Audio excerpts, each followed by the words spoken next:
Bonjour à tous, alors aujourd'hui on va juste reparler d'un exercice, une question tirée du concours Avenir 2023, hein, qu'on a traité de plusieurs façons, c'est un très joli exercice, et je rappelle, hein, f de x égale ln d'exponentielle x plus exponentielle moins x, voilà, il faut trouver, hein, parmi les quatre propositions, hein, eh bien, est-ce que la fonction f est croissante, décroissante, positive, négative? Alors il y a plein de commentaires qui ont parlé de cosinus hyperbolique et de tangente hyperbolique, donc je vais rappeler rapidement ce que c'est. En tout cas, dans cet exercice, et pourquoi ça marchait très bien. Évidemment, ça c'est accessible uniquement dans le post-bac. Il faut savoir qu'il existe une fonction nommée cosinus hyperbolique, en référence au cosinus, hein, dont l'expression est exponentielle x plus exponentielle moins x sur 2. Ça fait penser, pour ceux qui ont fait les complexes, aux formules d'Euler. Cette fonction, on l'étudie donc dans le post-bac, elle est assez importante.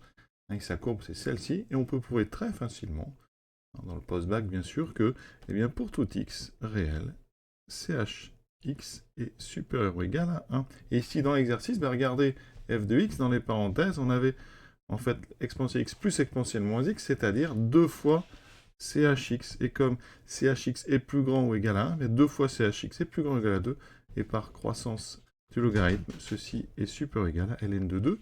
C'est donc strictement positif. La fonction, elle était donc positive sur R. Et mieux que ça, elle est strictement positive sur R. Voilà, vous voyez, ça va très vite. Et pour ceux qui avaient utilisé la méthode de dérivation, on tombait sur f' égale exponentielle x moins exponentielle moins x sur exponentielle x plus exponentielle moins x. Ça donne en fait, hein, en rajoutant des demi, sinus hyperbolique sur cosinus hyperbolique, hein, sachant que le sinus hyperbolique, c'est exponentielle x moins exponentielle moins x sur 2. Et ça a un nom, hein, par référence à la tangente, c'est ce qu'on appelle la tangente hyperbolique. En France, on note ça th de x. Dans les pays anglo-saxons, on note ça tangente, tan h de x. Voilà.